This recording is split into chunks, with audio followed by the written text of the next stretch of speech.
എസ്.ഡി.പി.ഐയുമായി ഒരു സഹകരണവുമില്ലെന്ന് പ്രതിപക്ഷ നേതാവ് വി ഡി സതീശൻ. തീവ്ര നിലപാടുള്ള പാർട്ടികളുമായി യു.ഡി.എഫിന് ബന്ധമില്ല. ആർ.എസ്.എസും ജമാഅത്തെ ഇസ്ലാമിയുമായും ചർച്ച നടത്തുന്നത് CPM ആണെന്നും വി ഡി സതീശൻ വിമർശിച്ചു.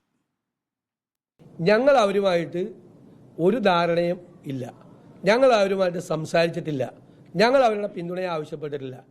ഈ 6 തെരഞ്ഞെടുപ്പിലും ജമാഅത്തെ ഇസ്ലാമി പിന്നീടുണ്ടായ ഇടക്കാലത്തുണ്ടായ വെൽഫെയർ പാർട്ടി എനിക്കെതിരായിരുന്നു. ഈ 6 തെരഞ്ഞെടുപ്പിലും അവർ പിന്തുണ കൊടുത്തത് LDF-നാണ്, CPM-നാണ്. പിണറായി വിജയനും കോടിയേരി ബാലകൃഷ്ണനും ജമാഅത്ത് ഇസ്ലാമിയുടെ ആസ്ഥാനത്ത് പോയിട്ട് അമീറിനെ കണ്ടിട്ടുണ്ട്. തീവ്രവാദ നിലപാടുള്ള ഒരു കക്ഷികളുമായും ഞങ്ങൾക്ക് ഒരു ബന്ധവുമില്ല. അവരുമായിട്ട് ഒരു ചർച്ചയും ഞങ്ങൾ നടത്തില്ല. CPM ആണ് RSS ആയിട്ട് ചർച്ച നടത്തും. പ്രവീൺ പുരുഷോത്തമൻ തുടർന്നു. പ്രവീൺ, എസ്.ഡി.പി.ഐ ഇതിനകം തന്നെ യു.ഡി.എഫിന് പിന്തുണ പ്രഖ്യാപിച്ചിട്ടുണ്ട്. ആ പിന്തുണ സ്വീകരിക്കുമോ ഇല്ലയോ എന്നുള്ളത് ഒന്നാമത്തെ ചോദ്യം. 2, ജമാഅത്തെ ഇസ്ലാമിയുടെ എന്ത് കാര്യമാണ് പറയുന്നത്? ജമാഅത്തെ ഇസ്ലാമി ഇതിനകം അല്ലെങ്കിൽ വെൽഫെയർ പാർട്ടി ഇതിനകം ആർക്കെങ്കിലും പിന്തുണ പ്രഖ്യാപിച്ചിട്ടുണ്ടോ? അതുമായി ബന്ധപ്പെട്ട് എന്ത് ആരോപണമാണ് വി ഡി സതീശൻ ഉന്നയിക്കുന്നത്?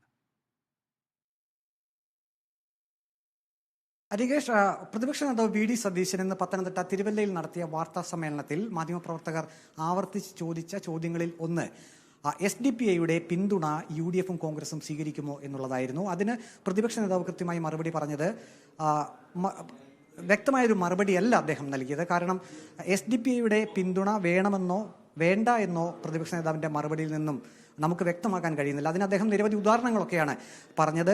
ഈ എസ്.ഡി.പി.ഐ ഏതായാലും യു.ഡി.എഫിന് പിന്തുണ പ്രഖ്യാപിച്ചിട്ടുണ്ട്. പക്ഷേ കഴിഞ്ഞ തെരഞ്ഞെടുപ്പുകളിലെല്ലാം ഈ എസ്.ഡി.പി.ഐ ആയാലും ജമാഅത്ത് ഇസ്ലാമി ആയാലും തനിക്കെതിരെ അല്ലെങ്കിൽ തനിക്ക് അനുകൂലമായിട്ടുള്ളൊരു നിലപാടും എടുത്തിരുന്നില്ല എന്നാണ് അദ്ദേഹം പറഞ്ഞത്. പ്രത്യേകിച്ചും പത്തനംതിട്ട നഗരസഭയിലെ CPM-ൻ്റെയും എസ്.ഡി.പി.ഐയുടെയും ബാന്ധവം സംബന്ധിച്ച് ഉദാഹരണം കൂടി പ്രതിപക്ഷ നേതാവ് പറഞ്ഞു. കാരണം പത്തനംതിട്ട നഗരസഭ ഭരിക്കുന്നത് LDF ആണ്. അവിടെ പത്തനംതിട്ട നഗരസഭ ഉപാധ്യക്ഷനായി ഇരിക്കുന്നത് എസ്.ഡി.പി.ഐയുടെ വാർഡ് കൗൺസിലറാണ്. ആ ഒരു ഉദാഹരണം പറഞ്ഞുകൊണ്ടാണ് പ്രതിപക്ഷ നേതാവ് ഈ വാദഗതികളെല്ലാം എതിർക്കുന്നത്. ഒരു കാരണവശാലും തീവ്ര നിലപാടുകളുള്ള ആളുകളുടെ പിന്തുണ യു.ഡി.എഫോ കോൺഗ്രസോ സ്വീകരിക്കില്ല.